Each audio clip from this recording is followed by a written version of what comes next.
When you started putting out music, what did your family say? Like my first song I did, I remember I was just in the car playing it with my dad. Like I think I was still in high school. He just got out of high school. And I was just cursing so much. My dad said, girl, what the f*** is you talking about? I used to rap way worse now. Like I used to actually talk about guns and stuff when I used to rap. But I don't do that no more. Like that was supportive though. Like after they knew that's what I really wanted to do, because they thought I was playing around at first. Once they realized I was actually serious, they started supporting me. She not obligated, but she obligated to do shit.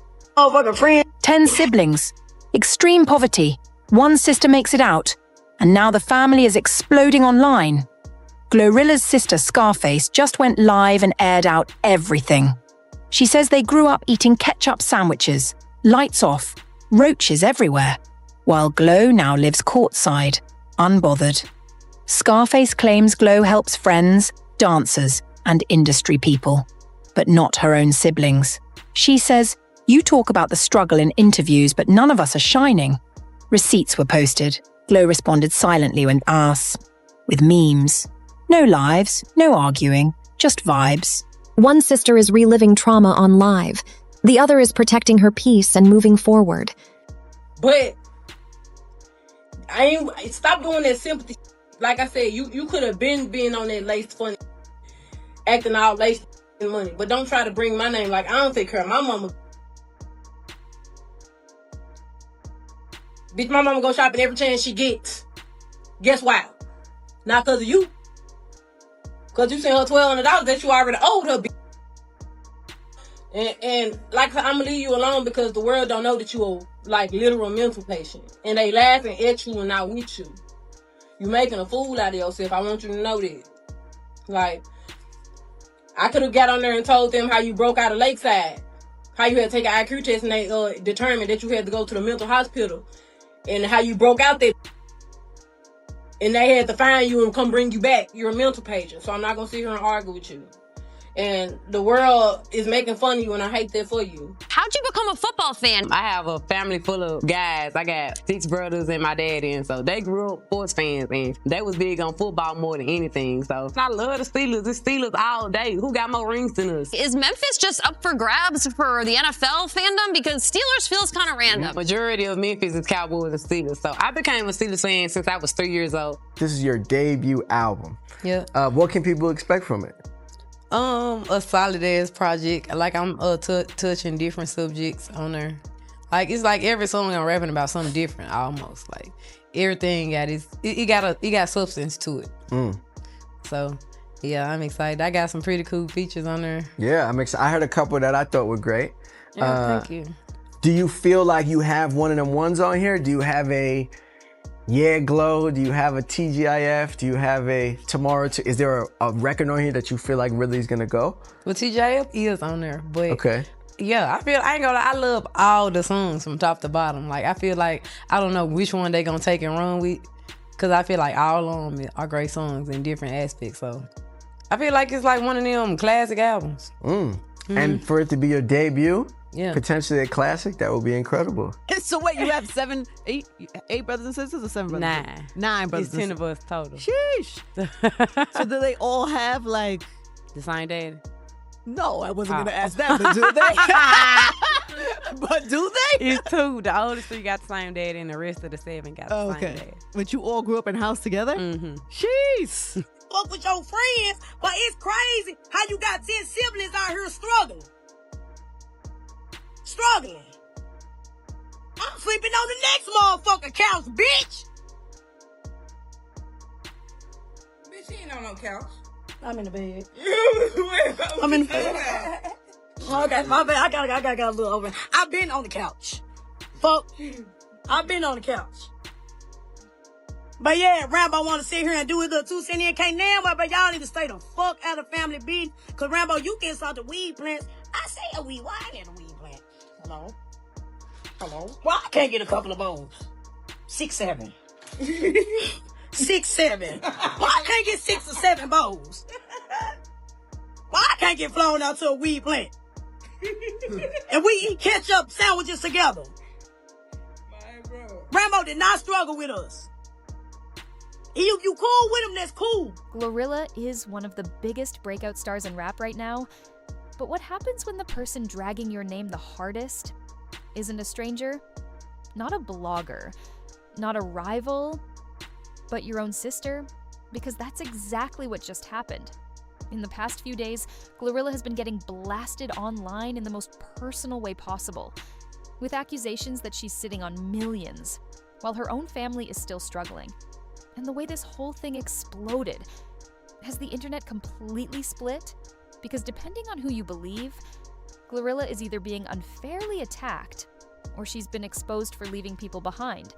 And trust me, this situation gets deeper the more you look at it. Most celebrities deal with drama, but this wasn't some random rumor floating around. This was a sibling going live, calling out GloRilla by name, and basically saying, y'all don't know the real her. Her sister didn't ease into it either. She came in swinging. She claimed that ever since GloRilla got famous, she's acted like the family doesn't exist. And what made people stop scrolling instantly was how emotional she sounded. Not like someone chasing clout, but like someone who's been holding something in for years. And then she dropped the line that set everything off. I'll really go live and expose y'all favorite rapper. That's when everyone leaned in. Because when family starts talking, it hits different. But what she said next shocked people even more. Now, to understand why this hit so hard, you have to understand where GloRilla came from. She grew up in Memphis, Tennessee, in a huge household, 10 siblings. Not 2, not 3, 10. A life where money was tight, and struggles weren't occasional, they were constant. Her sister described the kind of childhood that stays with you forever. Sleeping on the floor, barely having food, doing whatever you could just to get by. The kind of environment where you tell yourself, if one of us makes it out, we all make it out. And that's where this story gets complicated. Because GloRilla did make it out. She became the one who escaped, the one who turned pain into profit. And according to her sister, that's exactly why she feels betrayed. Because in her mind, GloRilla didn't just become rich, she became rich off a story they all lived. And that resentment was about to boil over completely. Her sister went live ranting for days, and she wasn't holding back. She kept repeating one thing over and over. She has 10 siblings, and nobody has seen them. She questioned why the public only ever sees GloRilla's success, but never her family. And then she claimed something that instantly triggered outrage. That girl hasn't done anything for us. She said their mom was still working, that siblings were still calling for help over basic bills. She even brought up one brother calling their mom asking for $40, while GloRilla's circle was riding around in luxury. And that contrast, that image, was what made viewers uncomfortable, because the sister wasn't just saying GloRilla is distant. She was saying, she's living like a superstar, while the people who shared her struggle are still stuck in it. Then she got even more intense, talking about their childhood, flat air mattresses, lights off, roaches, ketchup sandwiches, and whether all of that was exaggerated or not. It created a picture that was impossible to ignore. But the biggest accusation, she said GloRilla was obligated. Obligated to take care of all of them. And that word, obligated, is where the internet exploded. Because some people agreed, and others were like, hold on. Is anyone really owed millions just because you share blood? But before anyone could even process it, GloRilla responded, and her response made everything messier. Instead of going live, instead of arguing back and forth, GloRilla posted something simple: text messages. Messages allegedly from her own mother. And they completely changed the tone. Because her mom's words weren't angry. They weren't demanding, they were grateful. The message basically said, "Thank you so very much. You already do so much for us." Her mom even said she didn't want to ask because GloRilla helps so often. And that was the first twist. Because if GloRilla truly does nothing, why would their mom be thanking her like that? That's what made people pause. The sister's story was emotional, but GloRilla's receipt suggested something else. And then GloRilla reposted a quote that made the internet gasp, "If I send you this, just know I'm about to beg." That small post was like gasoline, because instead of calming the situation down, It made the sister feel mocked. And she went live again, even angrier, even louder. The second live wasn't just frustration, it was rage. She accused GloRilla of adding fuel to the fire. She called her a clown. She claimed the text message wasn't even about their mom. And she implied GloRilla was manipulating the public. She kept saying, "You had 4 years. 4 years. 4 years to bring the family up. 4 years to change everything." And in her mind, GloRilla failed. Then she made it even more personal. She said GloRilla blocked her, that she reached out, sent her Cash App, and got ignored. And that's when the story shifted from money to rejection. Because being broke hurts. But being ignored by your own sister when she's a millionaire, that hits on a different level. And then she said something that made viewers go silent. She brought up their younger sibling, only 8 years old, and claimed GloRilla doesn't even help with her. At that point, people weren't just watching drama, they were watching a family fall apart in real time. But GloRilla wasn't done responding, and this next move changed the conversation again.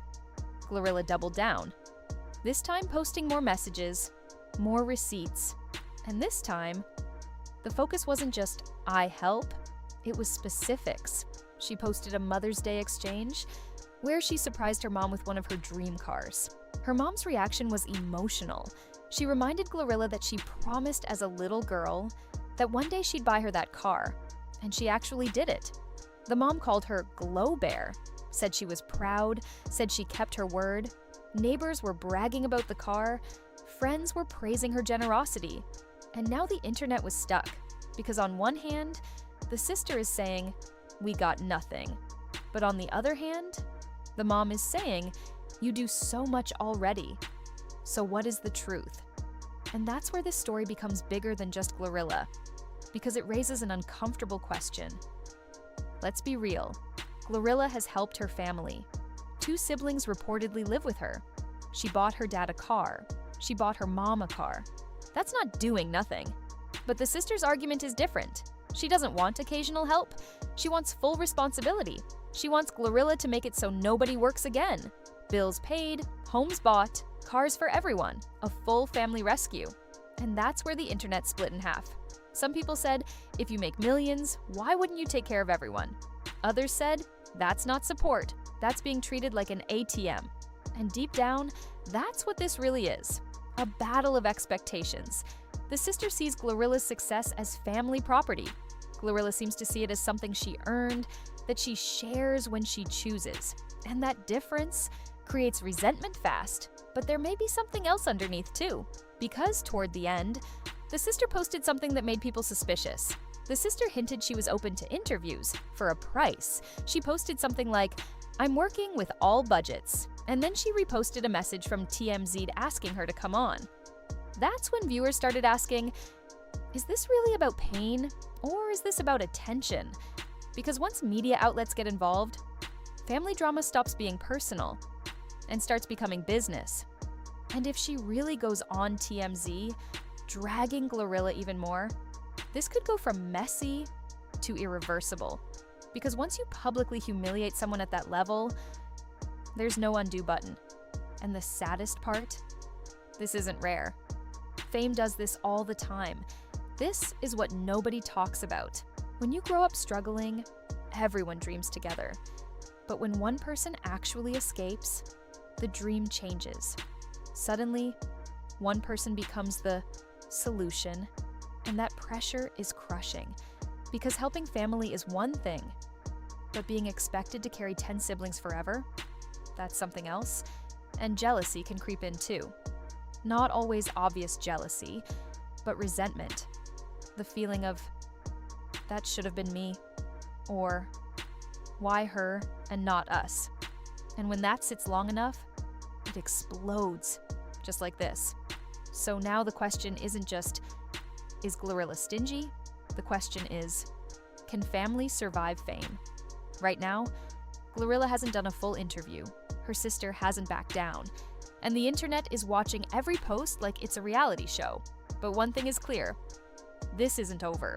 Because once family issues become public, they don't disappear quietly. They either get resolved privately, or they get uglier publicly.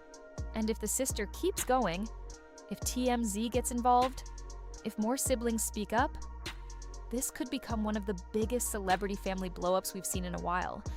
So here's the real question. Is GloRilla wrong for setting boundaries, or is her sister wrong for feeling entitled? And if you became a millionaire tomorrow, would your family expect everything, or would they respect distance? Because what happened here is bigger than GloRilla. It's the price of making it out and realizing not everyone comes with you.